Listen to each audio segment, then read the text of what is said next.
Así que está todo relacionado en realidad con el doctor Luis Hornstein, que le agradezco muchísimo. Él vive en Buenos Aires. Les voy a dar algunos detalles. Bueno, ha escrito este libro que después se los voy a mostrar.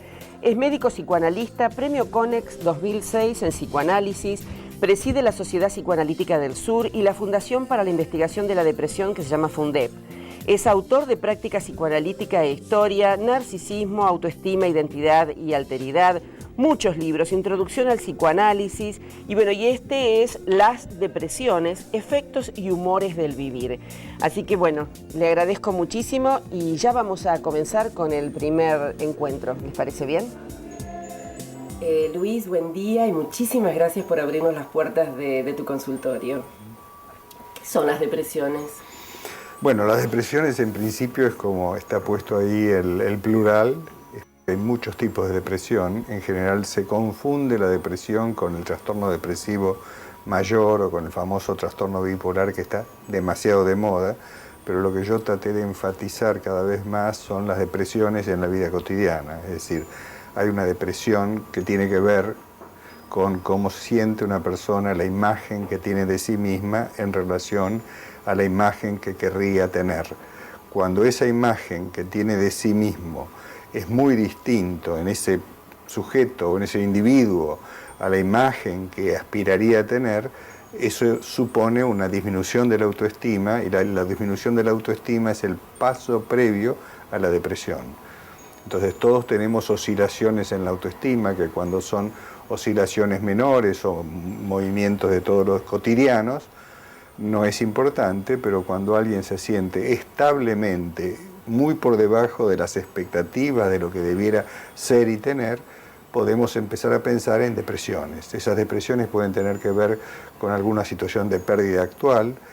No me refiero solo a personas, sino posiciones, trabajo desde ya, relaciones con los otros, cambios corporales, enfermedades, etc. Entonces, toda pérdida, todo cambio, para decirlo en forma más amplia, expone a alguien a que sufra o padezca de una depresión. O sea que todos tienen esa posibilidad de tener una depresión. Todos nosotros tenemos permanentemente una evaluación de nosotros mismos. Cuando esa evaluación que vamos teniendo de nosotros mismos en forma estable es muy negativa, eso ya es una depresión. Que no es lo mismo que estar triste. Estar triste es un sentimiento, por así decirlo, normal ante ciertas situaciones que la vida depara, pero cuando además de estar triste nos sentimos disminuidos en nuestra imagen de nosotros mismos, baja la autoestima. Baja la autoestima, para decirlo más esquemáticamente, eso ya es el comienzo de una depresión, y ahí tenemos todos los grados, desde depresiones que tienen que ver con circunstancias habituales en la vida, quiero decir, esa madre que manda a su hijo a un jardín puede tener una pequeña depresión porque está perdiendo una relación privilegiada con su hijo. O sea que ciertos duelos producen cierta depresión. ¿Como la depresión posparto? La depresión posparto, para decirlo más rotundamente, una mujer que tiene un hijo va teniendo muchas depresiones posparto a medida que el hijo va teniendo ciertos logros. Si todo va bien cuando el niño va a la escuela, si todo va bien cuando el niño se gradúa o se va a vivir solo, ya no es el adolescente, produce una cierta pérdida. Entonces, por eso yo hablo bastante de depresiones de la vida cotidiana.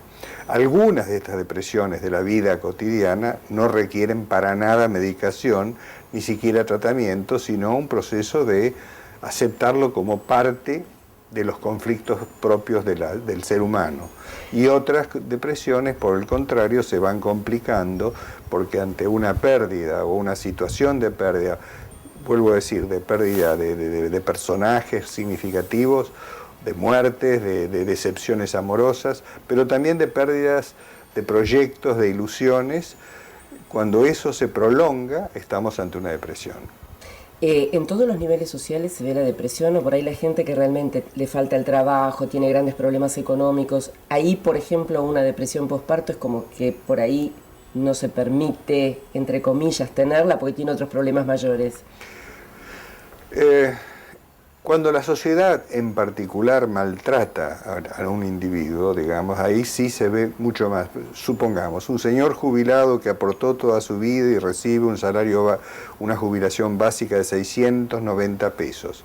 Y entonces tiene que depender no ya de su hijo, sino de su nuera.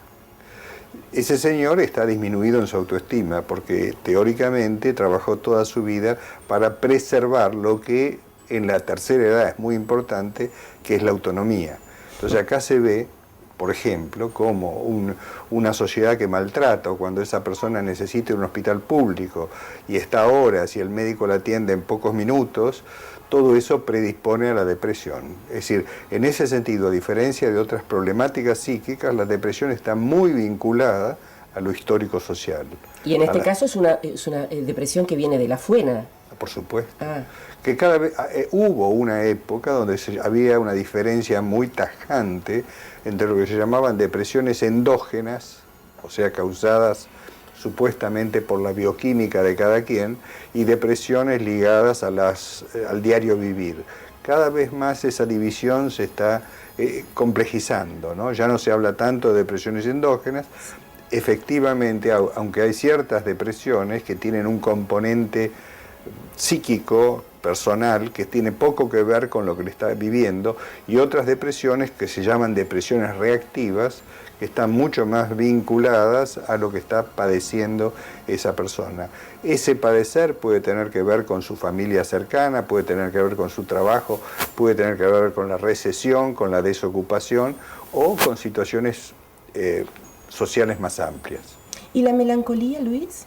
La melancolía es un nombre que ya no se usa tanto, pero sería propio de un tipo de depresión que es la depresión más grave. Es una depresión donde hay casi momentos delirantes, y llamo delirio cuando hay certeza de que uno se siente culpable de muchas cosas que no tiene razones objetivas para sentirse culpable. O sea que la melancolía es un término que se sigue usando para el trastorno depresivo mayor, con algunos elementos que lo agravan. ¿Seguimos después de una pausa? Sí. Bueno, realmente muy interesante. Eli, ¿cuál es la propuesta de la librería para hoy? Tengo una propuesta súper divertida para los chicos, que es una colección que se llama Mega Kids, que pueden aprovechar para hacerle regalitos a sus amigos. Ahora que